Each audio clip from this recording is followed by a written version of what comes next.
आगामी निवडणुका जानेवारी महिन्यातच होण्याची शक्यता आहे। उपमुख्यमंत्री अजित पवारांनी या संदर्भात एक सूचक वक्तव्य केलं। कामाला लागा, चांगलं काम करा अशा सूचना देखील अजित पवारांनी दिल्या।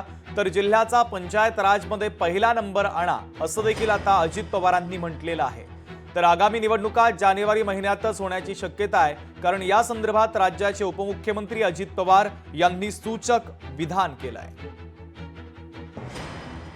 नेमक्या ह्या काळामध्ये कदाचित जिल्हा परिषद तालुका पंचायतीच्या पण निवडणुका होऊन नवी बॉडी पण येण्याची शक्यता नाकारता येणार नाही। आमचा अंदाज आहे काही निवडणुका जानेवारीमध्ये कदाचित ह्याच्या होत जातील। कदाचित माझं माहिती नाही, लगेच म्हणतील अजित पवार असं म्हणाला। जर तुम्ही आत्तापासूनच चांगलं काम केलं ह्याच्यात, आता आरक्षण कसं पडतंय ते काही मला माहिती नाही, ते शेवटी ड्रॉ आहे, परंतु तुम्ही जर चांगलं काम केलं तर तुम्हाला दोन्हीचा फायदा होईल। हे काम पण तुम्हाला चांगलं करून घेता येईल आणि गावकऱ्यांच्या मध्ये एक तुमच्याबद्दल विश्वासाचं वातावरण पण तयार होईल आणि तुम्हाला जर निवडून यायला पण ह्या गोष्टीची मदत झाल्याशिवाय राहणार नाही।